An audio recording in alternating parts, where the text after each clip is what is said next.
I'm going to do the entire interview this way. You have quite a lot of dog hair on your right arm. Nice. Hi. Don't do that. Hello, everybody.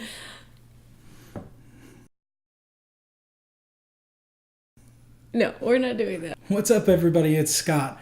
So as you can see, we've got a very special guest today to help me make a really important announcement. This is my wife, Monica. Hi.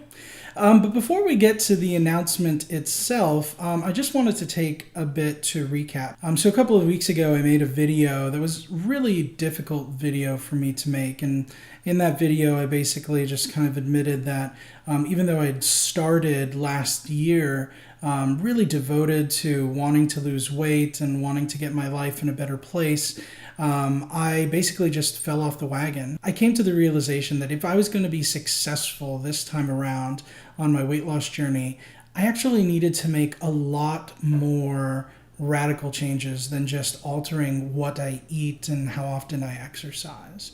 You know, the truth of the matter is that my propensity to overeat and my weight is a symptom. It's a symptom of something much greater than being addicted to chips and chicken wings. Basically, my weight is a byproduct of the environment that I'm in. You know, I've got a crazy commute. I commute a minimum of 3 hours a day. On really bad days, it can be upwards of 4 hours. I don't really get to see the kids at all, you know, except for dropping them off at school in the morning. I get home so late that I don't get a chance to say goodnight to them pretty much during the weekdays. And on the weekends, it's basically just, you know, frantically trying to catch up from all of the stuff that didn't get done the previous week. And Monica, I know too that from your perspective, ever since we've been out here, your life has changed quite a bit as well. So when we first moved out here from Arizona a few years ago, I was so excited because I thought I was going to be able to stay home with Lucas full time. And after we moved, we realized that we just needed a few extra $100 per month in order to make that work. But because I wasn't confident in my abilities to be able to produce income from home, I decided that I was going to pursue a career in the corporate environment. For a while, it was okay, and I was actually able to leverage my first job out here into an even better job, one in the city, in a high-rise overlooking the Embarcadero, an absolutely beautiful office. It was everything that I thought I wanted in a professional career. I remember how excited you were when you got that job. Yeah. The view is ridiculously amazing. I felt so fortunate to be able to work for a great company in a great location, and, you know, my career seemed like it was basically just getting started. How did things change after you found out that you were pregnant with Ellie? Everything changed. Just the idea that we were going to have this new addition to our family, I really didn't know how that was going to work logistically. We were both going to have commutes. Childcare costs were so much out here. Basically, almost 100% of your pay was going to just cover childcare and the cost of commute. Yeah. You know, at the end of the day, if like you were working 40, 50 hours a week for a couple $100 a month. I started to wonder why I was working so hard just to put my kids in the care of someone else when my heart was really to be home with them. I remember those times because obviously like you were having a tough time with it, and at the same time like my work was really ramping up, and then obviously I was feeling the strain of just not really getting emotional connections with anybody at home. And so it was a really tough time, I think, for our family, for you and I emotionally as individuals, and then for us as a married couple. Pretty rocky times, some pretty stressful arguments, let's be honest. Like I, on the other hand, am loving things at my job. I think my company is doing amazing things. I love my team. I love what we're trying to do and how we're trying to make an impact in the world, but it's kind of been all consuming. I think for me, like the crystallizing moment was stepping on that scale and seeing those numbers and knowing that, like, despite how much, you know, I love my job, and despite how much I love kind of being out here and being in the tech scene, like literally the lifestyle is killing me. That was a hard realization for me to come to. I'd always wanted to work in tech. I'd always wanted to work in Silicon Valley.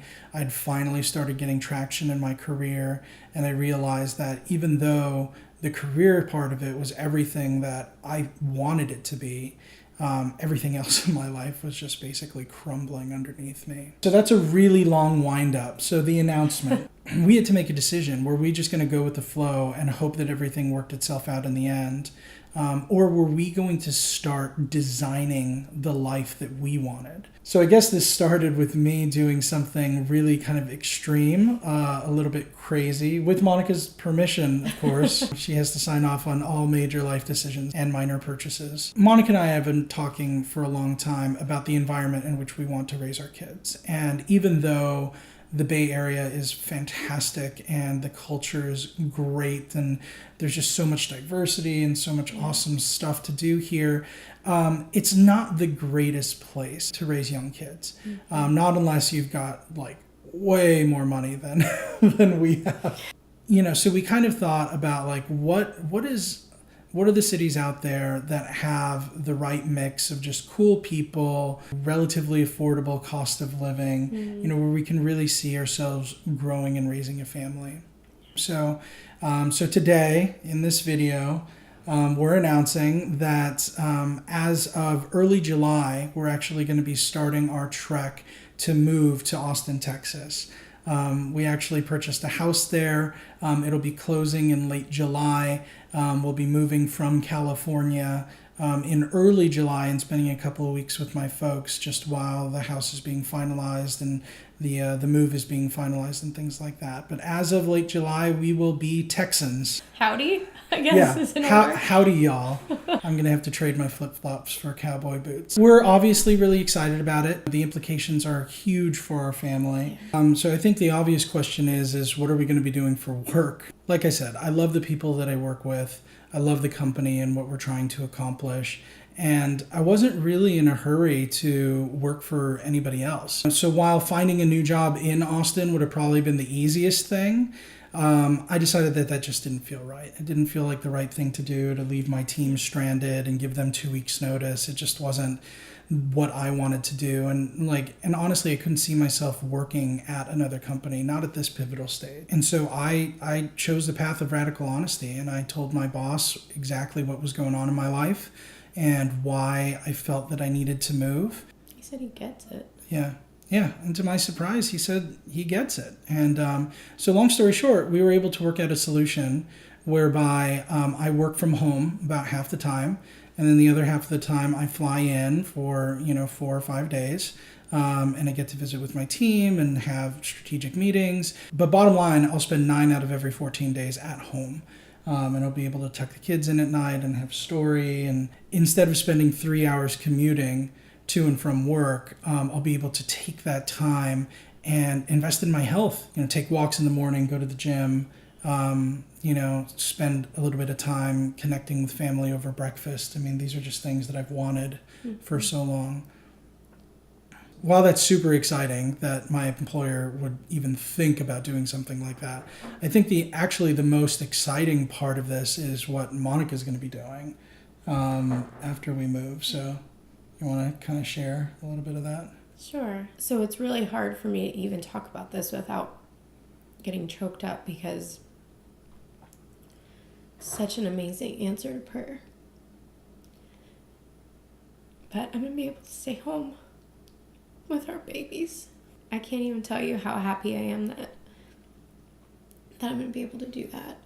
And it's in large part because Scott had the courage to take a chance and ask for what he really wanted out of life. It's just like such a relief on my soul that you're able to do that. But I just want to be honest for everybody watching. I mean, so the economics aren't that good. Austin definitely is a lower cost of living, but I did have to take a tad bit of a pay cut in order to make the offer palatable to my employer.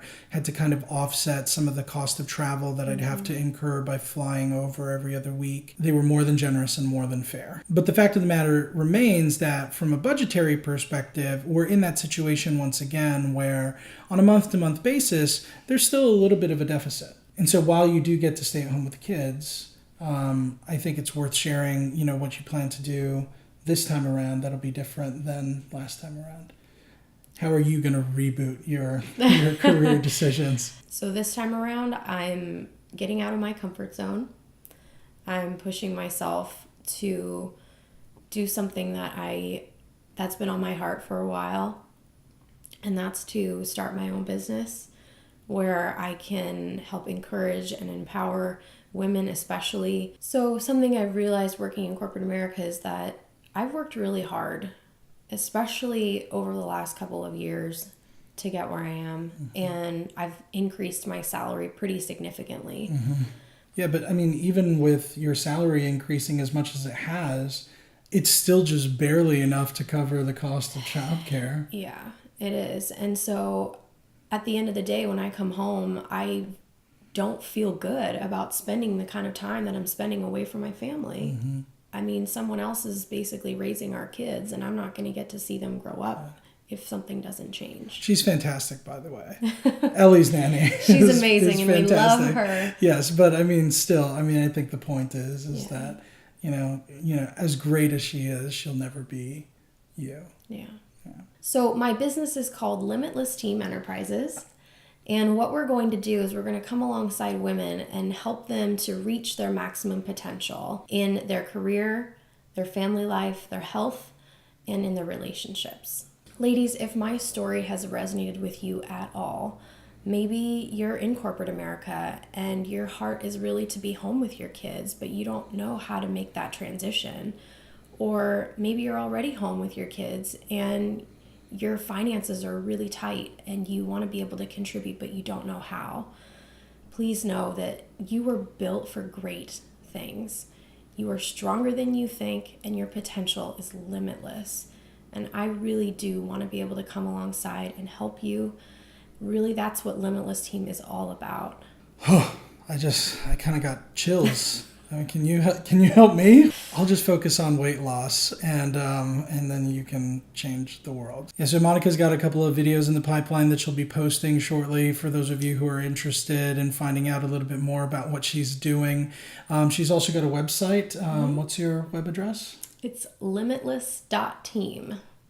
Limitless.team. So to wrap up here, just for all of our friends who have been super supportive so far and all of the new people who have started following our journey on Project Reboot, I want to say thank you guys so much. Thank you guys for sending your love and your encouragement. Love and encouragement are calorie free. And they're actually calorie negative, I think, because I'm losing weight and feeling good about it. Yeah. So thank you guys for helping. What's Texan for goodbye?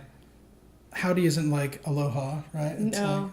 I howdy. think it only works one way. Howdy. How about good? No, that's Australian. Good day, mate. See y'all later. See y'all later.